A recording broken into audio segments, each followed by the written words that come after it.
آله وأصحابه وبارك وسلم. سبحان ربك رب العزة عما يصفون وسلام على المرسلين والحمد لله رب العالمين. الفاتحة.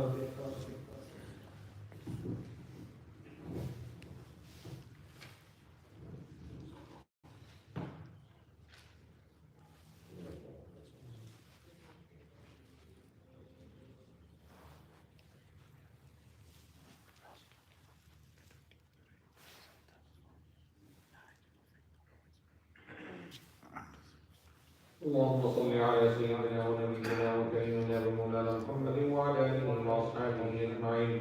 اللهم احسن وبلغ صلاتنا بالقران بنيتي وبنيتنا الى روح سيدنا وسندنا وحبيبنا وشفيعنا ومولانا محمد صلى الله تعالى عليه وسلم والى ارواح سائر المسلمين والمسلمات خصوصا الى ارواح شهداء كربلاء.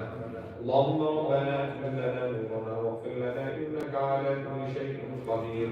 اللهم يسر لنا امورنا مع الراحه لقلوبنا وابداننا والسلامه والعافيه في ديننا ودنيانا. اللهم ثبتنا على الايمان وامتنا على الايمان واحشرنا يوم القيامه مع الايمان بحرمه القران وبحرمه النبي اخر الزمان وبحرمة إن الله وملائكته يصلون على النبي يا أيها الذين آمنوا صلوا عليه وسلموا تسليما. اللهم صل على سيدنا ونبينا محمد وعلى آله وأصحابه أجمعين برحمتك يا أرحم الراحمين والحمد لله رب العالمين.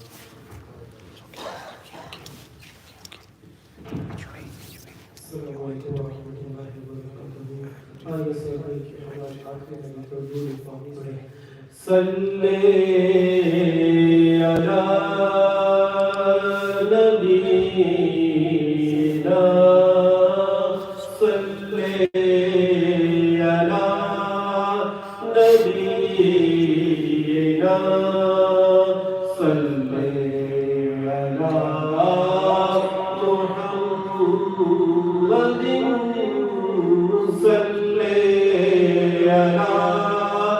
شفيعنا صلي على محمد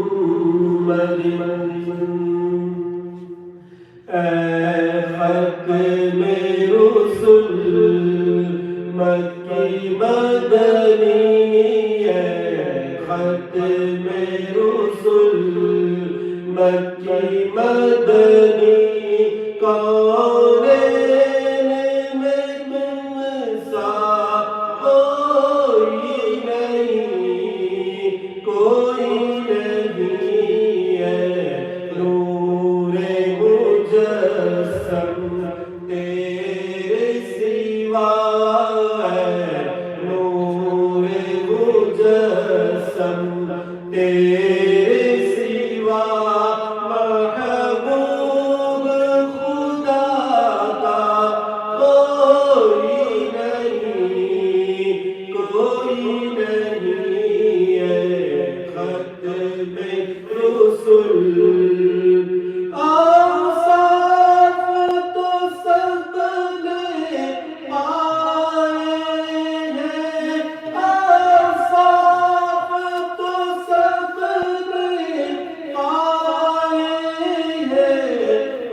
Allah عرش بری پر پہنچے ہو تم عرش بری پر پہنچے ہو ذیشان نبی ہے سب لیکن ذیشان نبی ہے سب لیکن معراج کا دولہا کوئی نہیں ہے ختم رسول دل کس کو دکھائے چیر کے ہم اس سیاہ کا مداوا کون کرے اس سیاہ کا مداوا کون کرے اے رحمت عالم تیرے سوا اے رحمت عالم تیرے سوا دکھیوں کا مسیحا کوئی نہیں ہے ختم رسول نور والا چمن شان والا چمن نور والا چمن شان والا چمن کتنا پیارا ہے میرے نبی کا چمن نور والا چمن شان والا چمن کتنا پیارا ہے میرے نبی کا چمن اس چمن کے گلوں میں ہے بوئے علی فاتحہ سے منسوب ایک گلی اس چمن کے گلوں میں ہے بوئے علی فاتحہ سے منسوب ایک گلی اس چمن میں ہے رنگ حسین و حسن اس چمن میں ہے رنگ حسین و حسن کتنا پیارا ہے میرے نبی کا چمن نور والا چمن شان والا چمن کتنا پیارا ہے میرے نبی کا چمن اور اس میں عشق الہی کی خوشبو بھی ہے اس میں خوف الہی کے آنسو بھی ہیں اس میں عشق الہی کی خوشبو بھی ہے اس میں خوف الہی کے آنسو بھی ہیں اس چمن کی لگی ہے خدا سے نگر اس چمن کی لگی ہے خدا سے نگر کتنا پیارا ہے میرے نبی کا چمن نور والا چمن شان والا چمن کتنا پیارا ہے میرے نبی کا چمن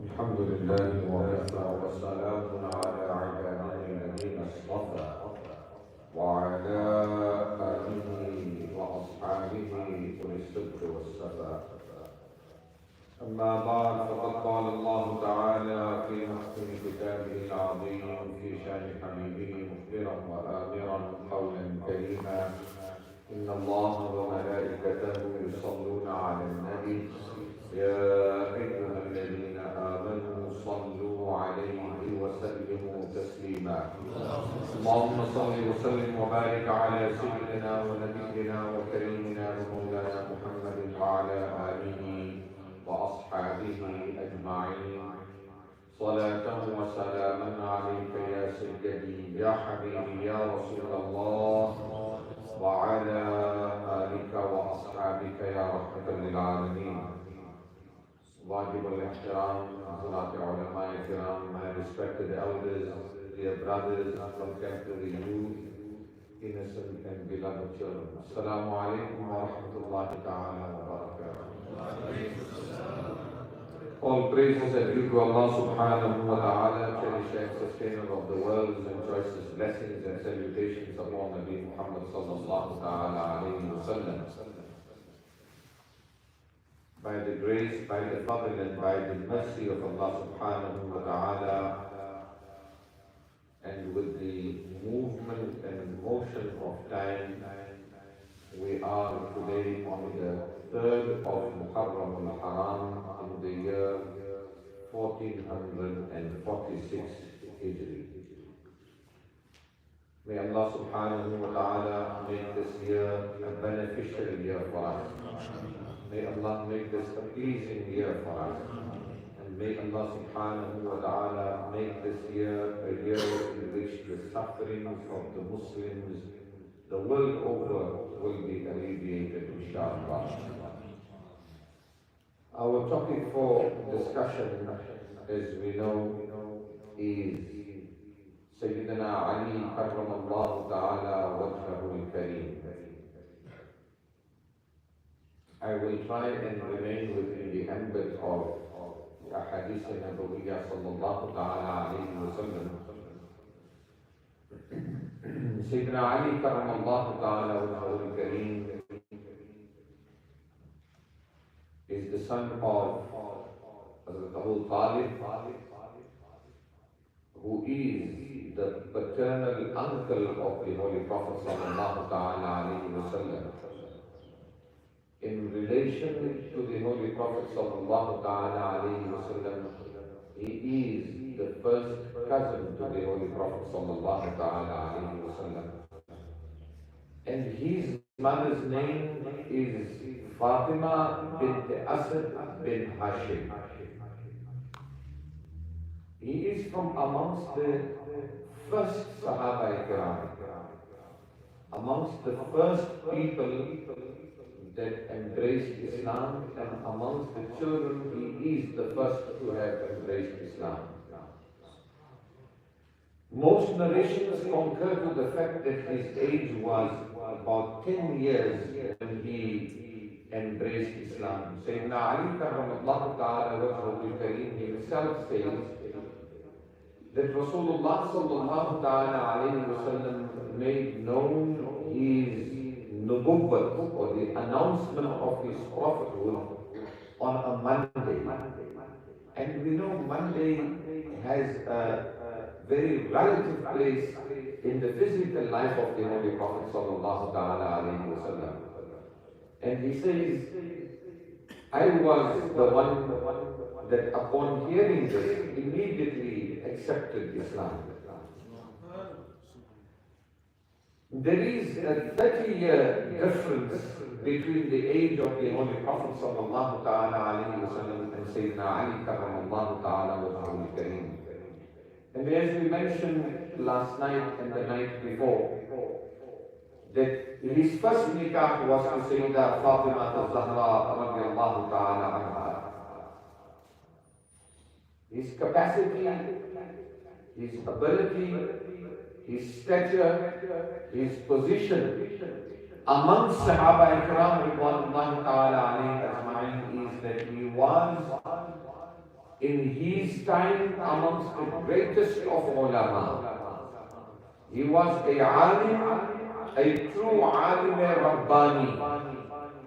His knowledge was so extensive and so widespread that the Holy Prophet sallallahu ta'ala alayhi wa sallam had said about him, أنا مدينة العلم وعلي بابها فمن أراد المدينة فليأت من بابها.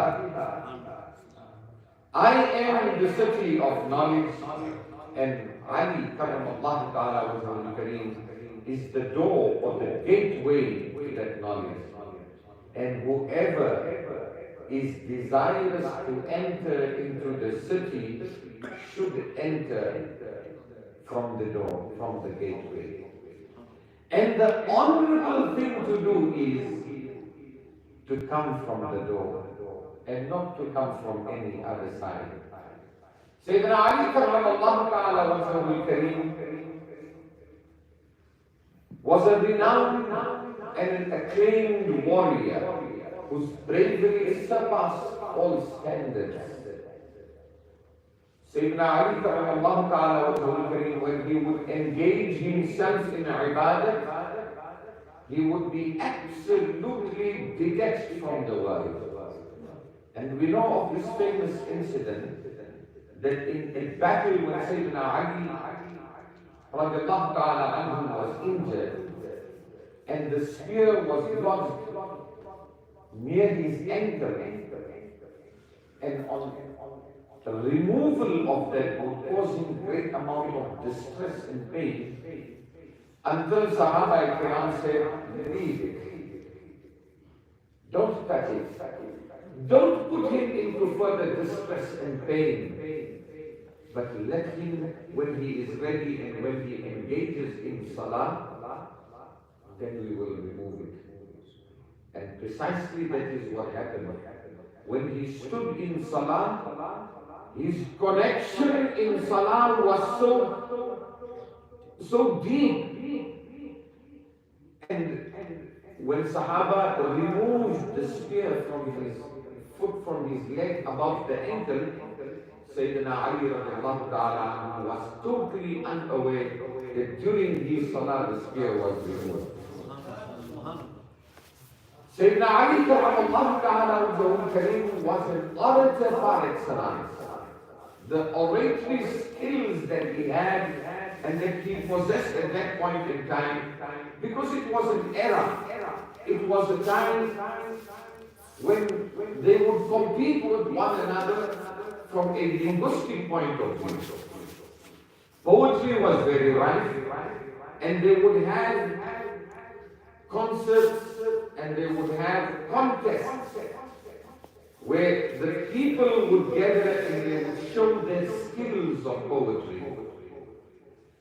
And for that, Sayyidina Ali Karamallahu Ta'ala developed a language which was absolutely pure. And it was an unpolluted language. So Sayyidina Ali Karamallahu Ta'ala Wajhul Kareem even surpassed those standards that were created at that point in time, and he was known for his oratory skills. Rasulullah sallallahu ta'ala alayhi wa sallam would often send him as a representative, and he had the ability and the power of speech whereby he would be able to convince people. And he was amongst the people that at a tender age of 10, 11, 12, he would arrange and gather mahafil. Mahfils would be arranged, he would gather those people together, and they would come to Dar al-Arqam, and Sayyidina Ali radiallahu ta'ala anhu would recite the milad of Rasul sallallahu ta'ala alayhi wa sallam. When the ayat of Muharram was revealed, and we referred to it last night and the night before, فَقُلْ تَعَالَوْا نَدْعُ أَبْنَاءَنَا وَأَبْنَاءَكُمْ وَنِسَاءَنَا وَنِسَاءَكُمْ وَأَنفُسَنَا وَأَنفُسَكُمْ ثُمَّ نَبْتَهِلْ فَنَجْعَلْ لَعْنَةَ اللَّهِ عَلَى الْكَاذِبِينَ. Rasulullah sallallahu ta'ala alayhi wa sallam immediately said, "Oh Allah,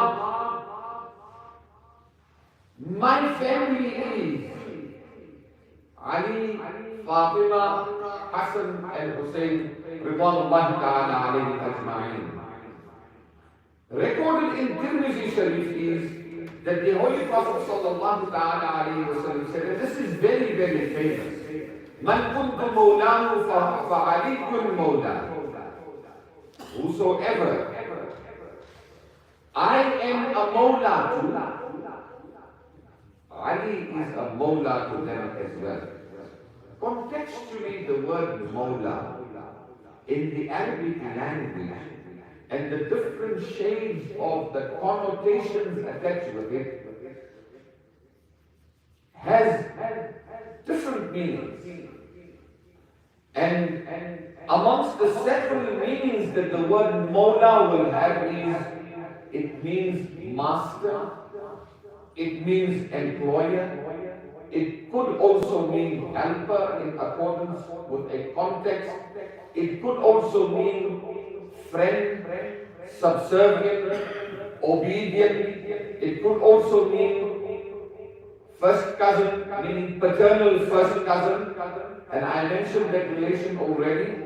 It could also mean neighbor, and several other meanings also are emerged because the Arabic language, when you take the root word of it, it develops into different shades of meaning, like the word salah, for example, and I'm not going to go into that for detail. But Imam Jalaluddin As-Suyuti rahmatullahi ta'ala alayhi says that there is no kind of indication in this particular hadith of Rasul sallallahu ta'ala alayhi wa sallam that it indicates or has any kind of indication towards the khilafat of Sayyiduna Ali karramallahu ta'ala wajhahu al-kareem in the first position.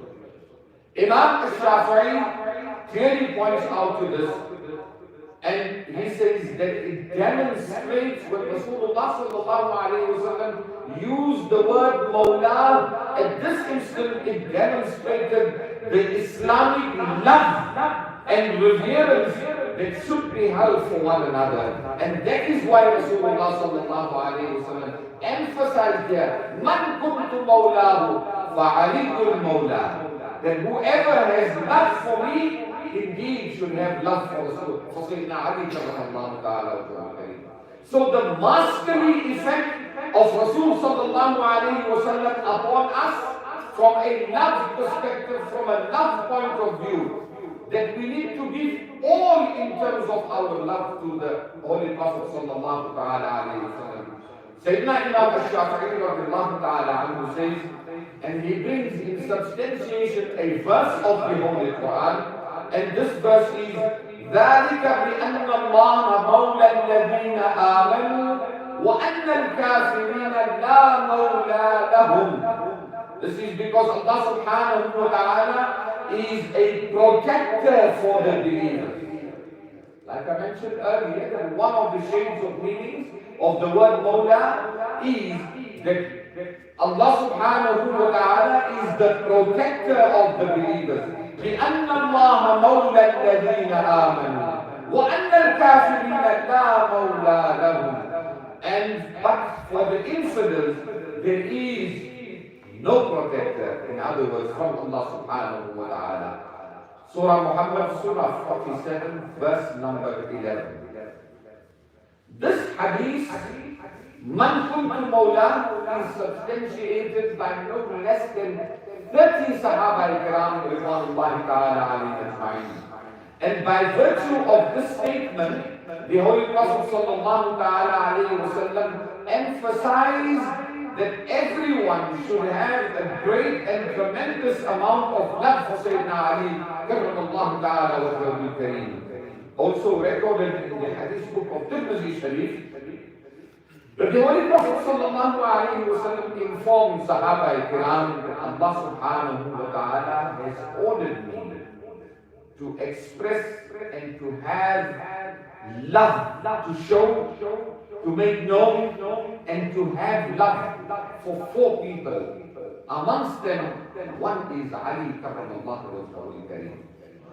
Rasulullah sallallahu alayhi wa sallam said about Sayyidina Ali radiallahu ta'ala anhu that an-nazru ila wajhi aliyyun ibadatuh, that a simple mere glance upon the face mubarak of Sayyidina Ali radiallahu ta'ala anhu is an act of ibadah.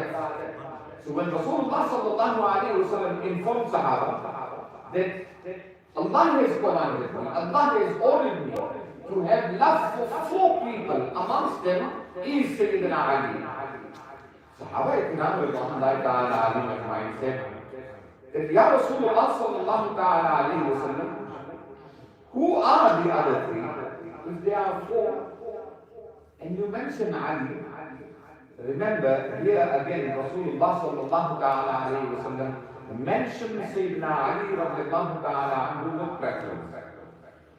Then Rasulullah sallallahu ta'ala alayhi wa sallam said that Allah has commanded me that Sayyiduna Ali, Hazrat Abu Dharr al-Ghafari radiallahu ta'ala anhu, Hazrat Miqdad radiallahu ta'ala anhu, and Hazrat Salman al-Farsi radiallahu ta'ala anhu. Hazrat Ibn Umar radiallahu ta'ala anhu says, when Rasulullah sallallahu ta'ala alayhi wa sallam made relationships and fostered brotherhood between the Muhajirin and the Ansar, so he tied them up with the families. Those that came and those that migrated, they had no place to stay, they had no friends, they had no family, they had no relatives. And it is because of that that Rasulullah sallallahu ta'ala alayhi wa sallam fostered for them a relationship between the Ansar. And when Sahaba Ikram were all tied up in relations with the Ansar, Sayyidina Ali karramallahu ta'ala wajhahu went to Rasulullah sallallahu alayhi wa sallam and said that all of them have found relatives and relations for themselves. So what about me? At this point in time, the Holy Prophet sallallahu ta'ala alayhi wa sallam said to Sayyidina Ali that, "Oh Ali, you are my brother in this world, in this dunya, and even in the hereafter and on the heavens as well. Anta akhikum fi dunya wal akhirah."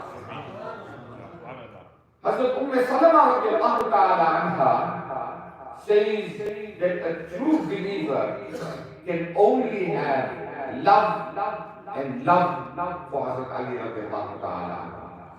Whereas a munafiq, a hypocrite, cannot have any kind of love for Sayyidina Ali radiallahu ta'ala anhu.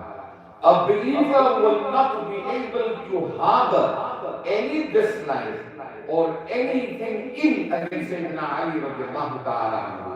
Hazrat Ali karramallahu ta'ala wajhahu himself says that if I have to strike a true believer with my sword upon his nose, he will never begrudge me for it. He will harbor no kind of ill feelings, and neither will he have any grudge for me. And if I have to give tremendous amount of treasure to any person that is a hypocrite, then even if that treasure is unlimited, he will still have no love for me. This is Sayyidina Ali radiallahu ta'ala anhu himself. Hazrat Sahl bin Sa'd radiallahu ta'ala anhu says that at the time of the battle of Khaybar, Rasulullah sallallahu ta'ala alayhi wa sallam said that tomorrow, remember this was a very intense battle, and Rasulullah sallallahu ta'ala alayhi wa sallam at one evening mentioned that tomorrow I am going to give the flag to the person by whose hands we will gain victory.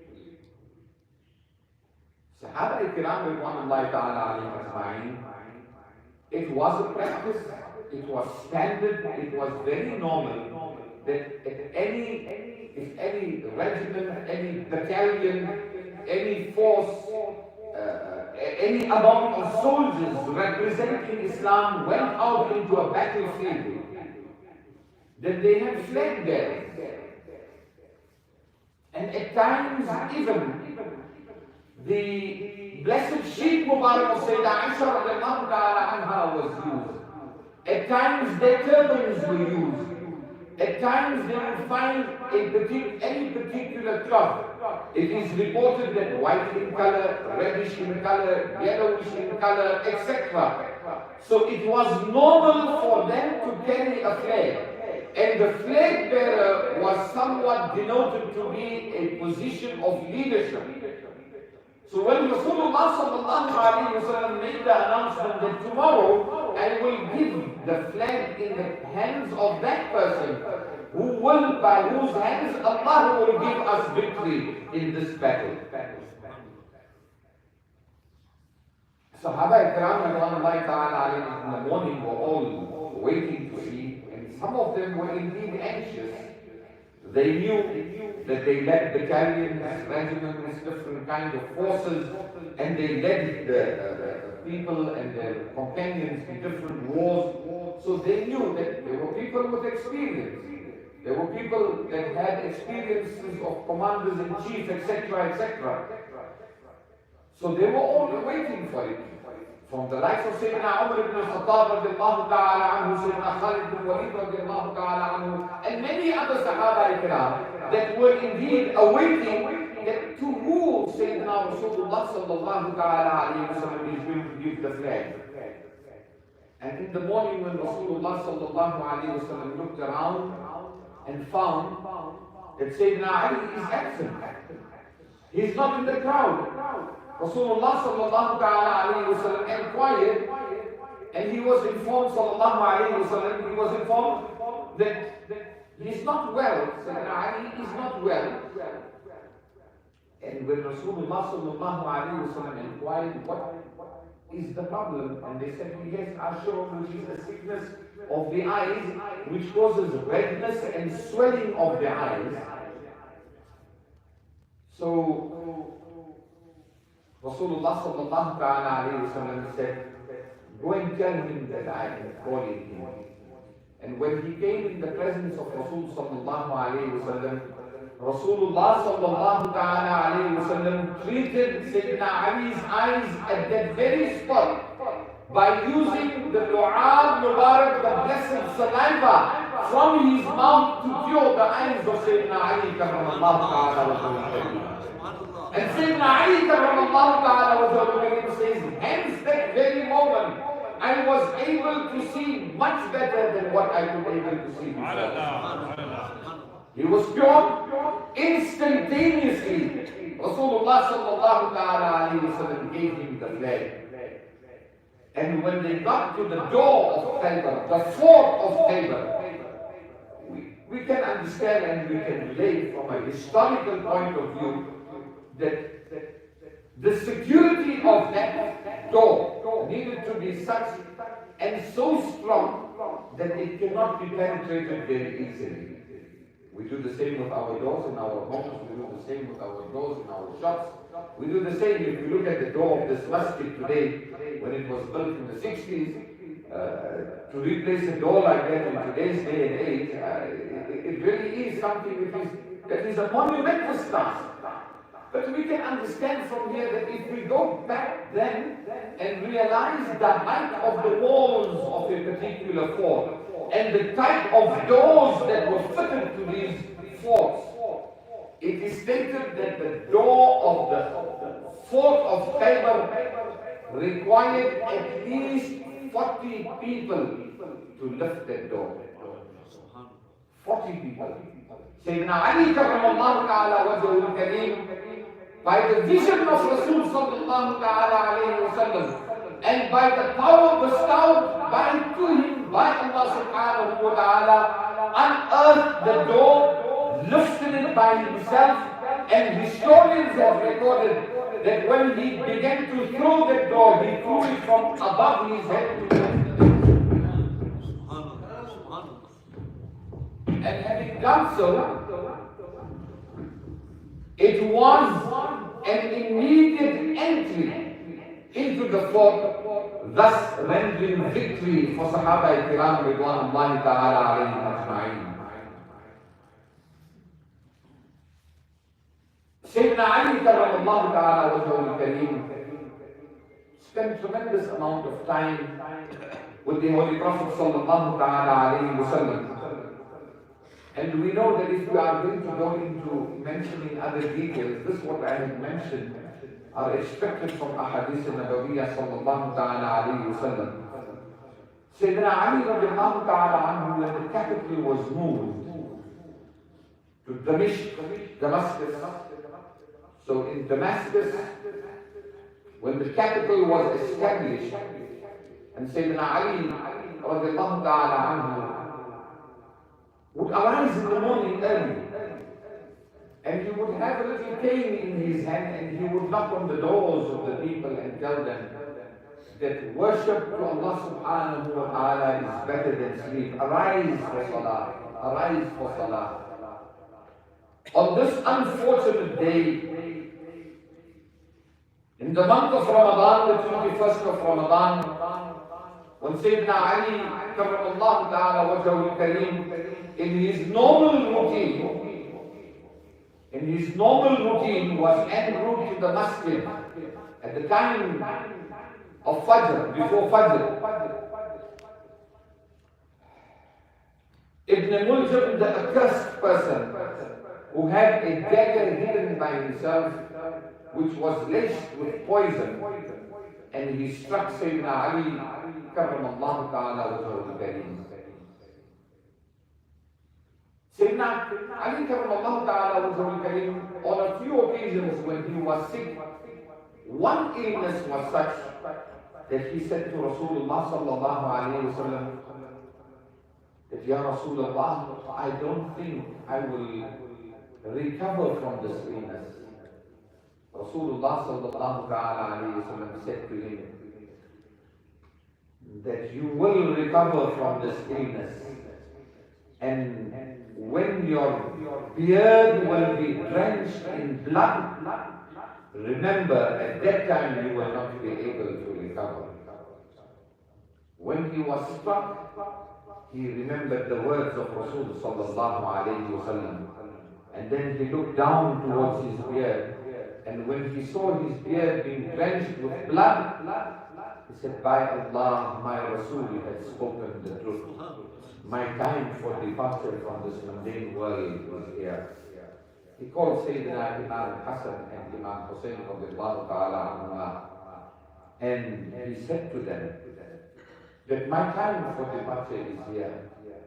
At age approximately 63, there are various other narrations, but the most common one that we go by is that he was 63 years of age, and when he said to his sons, spend your life in service of Deen, for know that I have become successful, that I started my life from a tender age, serving Rasulullah sallallahu ta'ala alayhi wa sallam, and I depart from this world today whilst being in service of Deen al-Islam.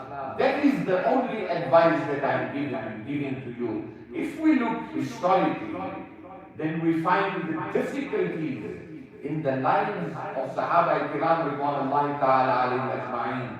Rasulullah sallallahu ta'ala alayhi wa sallam himself said that I had received so much of difficulties and so much of suffering that no Nabi, no Rasul before me that had come had that amount of suffering and ill put forward to them. Sayyidina Abu Bakr as-Siddiq radiallahu ta'ala anhu, reign of Khilafat, 2 years, 2 months and 8 days. But the problems that he had to endure with, the problems that he had to suffice with in the short period of Khilafat is a vast topic on its own. Sayyidina Umar ibn al-Khattab radiallahu ta'ala anhu, Umar ibn al-Faruq radiallahu ta'ala anhu, man of a stature to such an extent that when he would walk in one direction, even Shaitan would go across. But Ahlul Bayt, family of Rasul sallallahu ta'ala alayhi wa sallam, Sayyidina Imam Hussein was about 10 years of age, and he walked in with Sayyidina Ali karramallahu ta'ala wajhahu al-kareem. Sayyidina Umar ibn al-Khattab was on the minbar delivering the khutbah. Imam Hussein went to him and said to him, "Oh my uncle Umar, you are standing on my grandfather's minbar. Come down." Sayyidina Umar obliged and he came down. So Sayyidina Ali said to Imam Hussein, "What are you doing?" But Imam Hussein said, "Come down." When he came down, he said to him, "This is my grandfather's minbar. You go and use your grandfather's minbar." At that point in time, he was a child. So he had sentimental value attached to that member, because that was the very member he would sit on, either on the right or either on the left of Rasul sallallahu alayhi wa sallam sometimes. It is recorded that Sayyiduna Umar radiallahu ta'ala anhu said to him that I am the son of a shepherd. I used to look after camels. My grandfather didn't have a member. At that point in time, he says that he was on his knees, bringing himself to the level of Sayyidina Imam Hussain. And Imam Hussain said, okay, so if your grandfather didn't have a member, then it's fine, you can use my member. It is as though by body language of Sayyidina Umar, he said that Khalifa Awwal, Sayyidina Abu Bakr as-Siddiq radiallahu ta'ala anhu, allowed me to ascend on this member. And Imam Hussain, the son of Rasul sallallahu alayhi wa sallam, brought me down and put me back on this member. Now who is there to remove me from this member? In his time, the amount of land that was conquered and they became victorious about that. Even Masjid al-Aqsa bears testimony to the fact of the conquering of Masjid al-Aqsa by Sayyidina Umar ibn al-Khattab radiallahu ta'ala anhu. Sayyidina Usman, what did he not do for the Ummah in its infancy? The infancy of Islam. Our history is a sad history. Our history is riddled with problems. Sayyidina Usman ibn Affan, Sayyidina Usman ibn Radiallahu ta'ala anhu, towards the end, for 40 days, they cut off the supply of water to the house of Sayyidina Usman Radiallahu ta'ala anhu. Sayyidina Ali Radiallahu ta'ala was one kareem. He was martyred. Sayyidina Imam Hussain was poisoned. Sayyidina Imam Hassan was poisoned. Sayyidina Imam Hussain radiallahu ta'ala anhu slain and martyred in front of his family. Not only that, Imam Azam, Imam Abu Hanifa radiallahu ta'ala anhu passed on whilst in prison. Sayyidina Imam Ahmad bin Hanbal radiallahu ta'ala anhu. What personalities! The stature of these personalities. Sayyidina Imam Ahmad bin Hanbal radiallahu ta'ala anhu had so many marks of batons and whiplashes on his body Mubarak that when he would lift his sheet or his cloak or shirt, then only bruises could be seen. Sayyidina Imam Malik radiallahu ta'ala anhu, at the end he was placed, made to sit on a donkey and taken around the city of Medina to Munawwara. That Imam Malik, if somebody went to him and said to him that, Imam, we are here to ask for a question from you, and then he would immediately ask, are you here for a fiqh ruling, or are you here to ask about hadith of Rasul sallallahu alayhi wa sallam? If it was fiqh, then he would not answer immediately. He would first go and refresh his wudu and then come back and answer a fiqh question.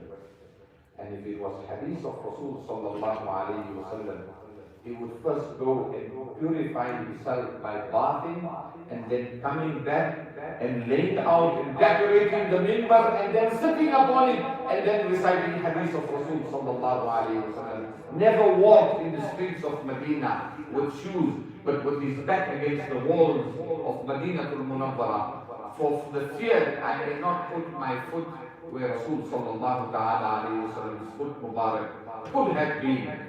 Imam Bukhari was expelled from Bukhara and he passed on and his janazah was lifted from his sister's house. We too can remember from our time the atrocities, the difficulties and the sufferings of the Muslims in Bosnia, Chechnya, Somalia, Burma, Yemen, Palestine, India, Kashmir, China, France, other places. This is our time. We're talking today. Look at Gaza. So historically, if you take for example in Baghdad, when the Mongolians constructed minars out of the heads of Muslims, when they would peg the heads of Muslims and create tall minarets over them, That was the time that we also witnessed historically. And not only that, the people were instructed that identify a Muslim and bring his head.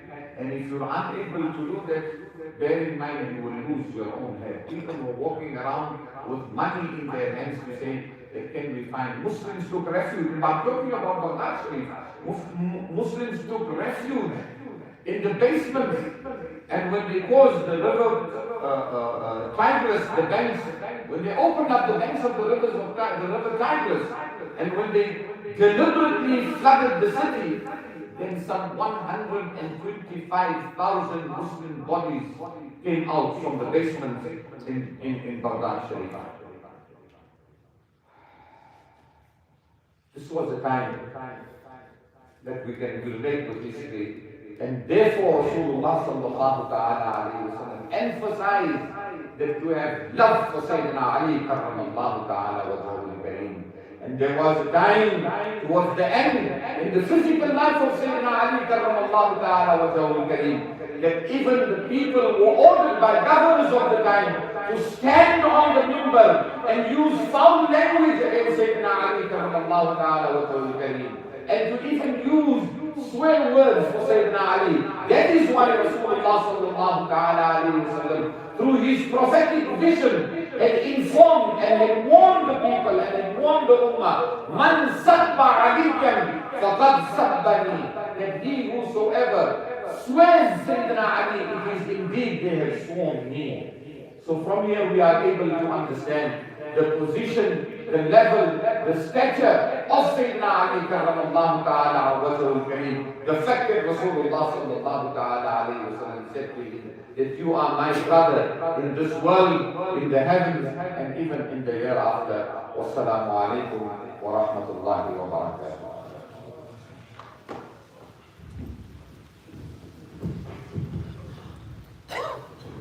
Ya Nabi salam alayka, Ya Rasul salam alayka, Ya Habib salam alayka, salawatullah alayka, janakal kafi sahara, le liya hai dar tumhara, khalq ke waris khudara, lo salam ab to hamara, shahidillah ya abdul qadir, muhyiddin fil qalbi hasil jilani, lillahi badir al-madad ya abdul qadir, al-madad shaykh abdul qadir. اللهم صل وسلم وبارك على سيدنا ونبينا وكريمنا ومولانا محمد وعلى اله واصحابه اجمعين. اللهم ربنا آتنا في الدنيا حسنة وفي الآخرة حسنة وقنا عذاب النار. اللهم اغفر لنا ولوالدينا ولمشايخنا ولأساتذتنا ولمن له حق علينا ولسائر المؤمنين والمؤمنات والمسلمين والمسلمات الأحياء منهم والأموات. اللهم أرنا الحق حقا وارزقنا اتباعه وأرنا الباطل باطلا وارزقنا اجتنابه. اللهم أرنا حقائق الأشياء كما هي توفنا مسلمين وألحقنا بالصالحين وادفع عنا شر الظالمين واشركنا في دعاء المؤمنين ونبهنا عن نومة الغافلين وارزقنا شفاعة سيد المرسلين وأدخلنا الجنة بسلام آمين وخلصنا من النار يا مجير يا مجير يا مجير. إن الله وملائكته يصلون على النبي يا أيها الذين آمنوا صلوا عليه وسلموا تسليما. اللهم صل على سيدنا ونبينا وكريمنا ومولانا محمد وعلى آله وأصحابه أجمعين برحمتك يا أرحم الراحمين والحمد لله رب العالمين. Alhamdulillah, we have Chandra Sharif here from Karbala.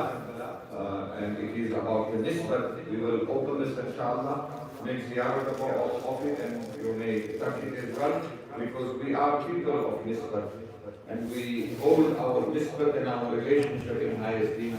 May Allah subhanahu wa ta'ala accept it. Everyone certainly not be in a position to be able to witness. But those that have been there, may Allah take them again. Those that have not been there, may Allah subhanahu wa ta'ala take them to these beautiful places where we can, in our lifetime, show our honor today in our nisbat and our attachment. And those that have not been there, you have an opportunity at least to view the flag from Karbala. This is the flag from Karbala Sharif, inshallah, and we will open